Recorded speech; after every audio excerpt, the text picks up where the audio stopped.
Hello and welcome everyone. मैं सचिन विश्वकर्मा स्वागत करता हूं आप सभी का बीएससी एग्रीकल्चर के लिए सबसे बेस्ट प्लेटफॉर्म कृषि शिक्षा पर।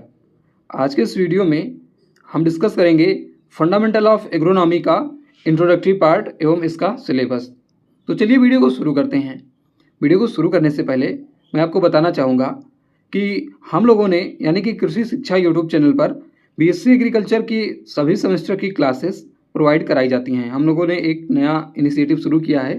इसमें हम आप लोगों को बीएससी एग्रीकल्चर का चाहे जो सेमेस्टर हो उन सभी सेमेस्टर के सभी सब्जेक्ट के क्लासेस जो है लेक्चर आपको प्रोवाइड करवाएंगे, वो भी नई जो आपकी 16 कमेटी लागू हुई है इसके अकॉर्डिंग, यानी न्यू अपडेटेड सिलेबस के अकॉर्डिंग।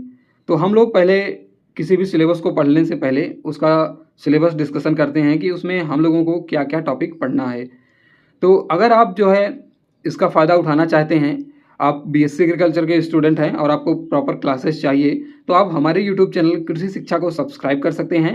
और आपको टेलीग्राम चैनल पर कुछ अपडेट्स और नोट्स भी प्रोवाइड कराए जाते हैं, तो डिस्क्रिप्शन बॉक्स में उसका लिंक मिल जाएगा।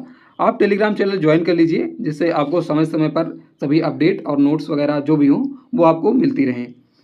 तो चलिए हम लोग अपना इंट्रोडक्टरी पार्ट जो है एग्रोनॉमी का, फंडामेंटल ऑफ एग्रोनॉमी का, इसको डिस्कस करते हैं। क्या है कि बीएससी एग्रीकल्चर फर्स्ट सेमेस्टर में जो सबसे मोस्ट इम्पॉर्टेंट, या ये भी कह सकते हैं कि जो बीएससी एग्रीकल्चर है उसमें पूरे में सबसे जो मोस्ट इम्पॉर्टेंट टॉपिक है वो है fundamental of agronomy. Fundamental of agronomy का जो नया अपडेटेड सिलेबस है इसमें और जो पुराना आपका सिलेबस था फिफ्थ रीन कमेटी का, इसमें ज़्यादा अंतर नहीं है, बिल्कुल ही माइन्यूट कहीं पर अंतर है। तो मैं आपको पूरा अच्छे से बताऊंगा। क्या है कि किसी भी सिलेबस को पढ़ने से पहले उसमें हमको क्या क्या पढ़ना है ये जान लेना बहुत ही आवश्यक होता है। नहीं तो पढ़ना दिया कुछ और है सिलेबस में और हम लोग पढ़ेंगे कुछ और, तो ऐसा नहीं होना चाहिए। तो चलिए शुरू करते हैं। तो सबसे पहला जो टॉपिक हमको पढ़ना है वो है एग्रोनॉमी एंड इट्स स्कोप, यानी कि एग्रोनॉमी क्या होता है और इसका स्कोप क्या है एग्रीकल्चर में।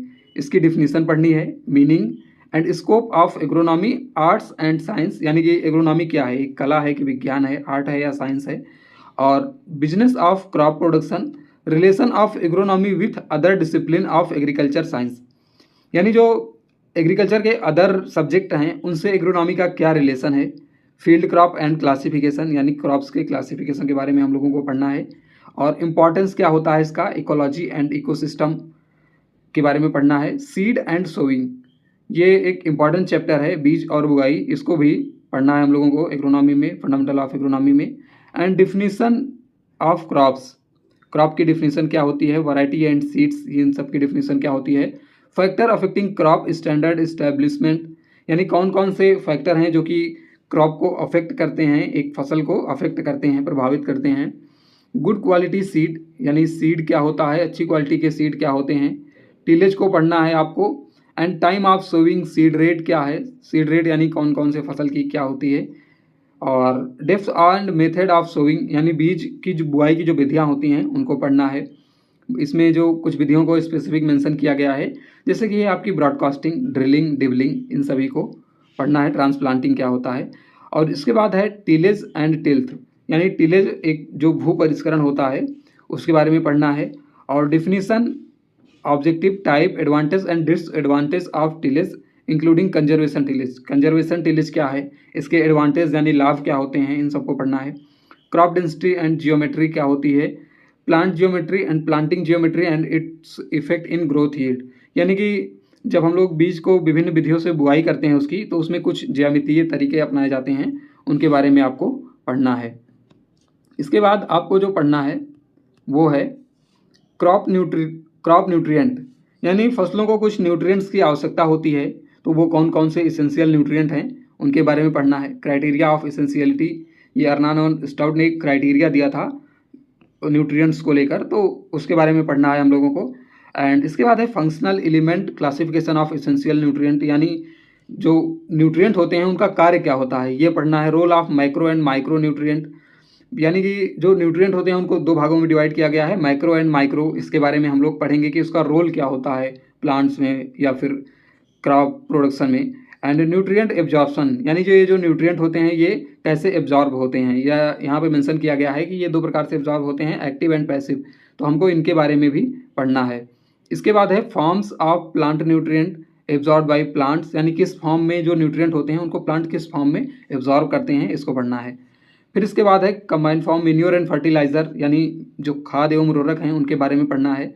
Nutrient use efficiency, source of nutrient in organic fertiliser and organic manure, bio fertiliser, इनकी क्लासिफिकेशन, यानी कि जो आपके खाद हैं और जो उर्वरक हैं यानी मैन्योर एंड फर्टिलाइजर और बायो फर्टिलाइजर, इनके क्लासिफिकेशन के बारे में पढ़ना है और टोटल इनके बारे में ही हम लोगों को पढ़ना है।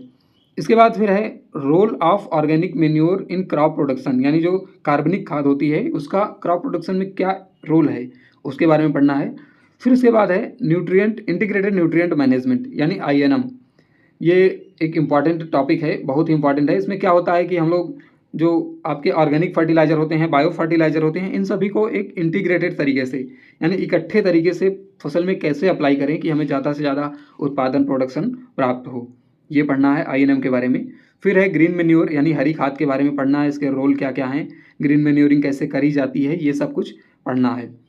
और इसके बाद फिर इम्पॉर्टेंट टॉपिक आपका आ जाता है बुआई से रिलेटेड, सिंचाई से रिलेटेड यानी इरिगेशन मैनेजमेंट, यानी वाटर मैनेजमेंट के बारे में पढ़ना है। वाटर रिसोर्स क्या क्या होते हैं वर्ल्ड में, इंडिया में क्या क्या कौन कौन से हैं, और ग्रेविटेशनल वाटर, कैपिलरी वाटर, मतलब ये कुछ प्रकार के वाटर होते हैं जो कि सॉइल में होल्ड होते हैं, यानी कि मृदा में जो कुछ पानी पाया जाता है, वाटर पाया जाता है, वो ये टाइप हैं, इनके बारे में कुछ पढ़ना है। और सॉइल मॉइस्चर कांस्टेंट, यानी कि सॉइल मॉइस्चर को कैसे हम लोग रखेंगे अपने मृदा में जो है अच्छे से होल्ड करके, उसके बारे में कुछ उसके स्ट्रेटजीज़ के बारे में पढ़ना है।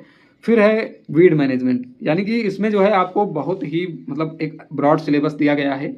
तो 5th ग्रीन कमेटी वालों को समझ में आ रहा होगा, अगर उन्होंने सिलेबस देखा होगा तो सेम सिलेबस है, आपको वही पढ़ना है। और सिर्फ ये मैं जो बता रहा हूँ ये स्क्रीनशॉट मैंने जो है 6th ग्रीन कमेटी से लिया है। तो 6th ग्रीन कमेटी के जो भी छात्र जिनकी यूनिवर्सिटी में 6th ग्रीन कमेटी लागू हो गई है या लागू होने वाली है, उनको ये सिलेबस पढ़ना है। यानी वीड क्या होता है, इसके क्लासिफिकेशन पढ़ेंगे, वीड को कंट्रोल कैसे करते हैं, agro climatic zone of India को जो है कुछ एग्रो क्लाइमेटिक जोन में बांटा गया है तो उसके बारे में पढ़ना है। क्रॉपिंग सिस्टम क्या होता है, फैक्टर अफेक्टिंग क्रॉपिंग सिस्टम, इसके बारे में पढ़ना है। एंड क्रॉपिंग पैटर्न यानी फसल पद्धति क्या होती है, ये सब पढ़ना है। And definition and importance of practices natural resource conservation, pollution and pollutants, यानी कि पॉल्यूशन पॉल्यूटेंट्स के बारे में पढ़ना है। और हम लोग अपनी जो हमारे एग्रीकल्चर है इसको कैसे बचा सकते हैं, यानी इसको सस्टेनेबल तरीके से कैसे कर सकते हैं, इसके बारे में पढ़ना है। और इसके बाद है फिर एलिलोपैथी, ये जो है वीड्स के अंदर एक मैकेनिज्म होता है, इसके बारे में पढ़ना है। और फिर है क्रॉप प्रोडक्शन, फसल उत्पादन का क्या इम्पोर्टेंस है, इसका ग्रोथ एंड जो क्रॉप्स का ग्रोथ एंड डेवलपमेंट होता है, इसके बारे में पढ़ना है। और फिर definition and factor affecting of growth and development. तो आपको ये सभी टॉपिक पढ़ना है। आपको ये सिलेबस जो है हमारे टेलीग्राम चैनल पर मिल जाएगा और आपको अब से जो है रेगुलर क्लासेस हमारे चैनल पर प्रोवाइड कराई जाएंगी, सभी सेमेस्टर की, सभी सब्जेक्ट की। तो आपको कुछ नहीं करना, सिर्फ टेलीग्राम चैनल ज्वाइन कर लीजिए, यूट्यूब चैनल को सब्सक्राइब कर लीजिए और इस वीडियो को सभी के पास भेज दीजिए। जो भी आपके BSc एग्रीकल्चर के साथी हैं उन सभी के साथ इस वीडियो को ज़रूर शेयर करिएगा, ताकि हमारा ये वीडियो जो है सब तक फैलेगा तो हम लोगों को भी थोड़ा बहुत मोटिवेशन मिलेगा। और आप वीडियो को लाइक ज़रूर करिएगा, ये भी हमारे मोटिवेशन में एक अहम रोल प्रोवाइड करता है। तो हम लोग आपको बहुत ही जल्द जो है सारी सीरीज़ प्रोवाइड कराएंगे। तो आपसे मिलते हैं नेक्स्ट वीडियो में।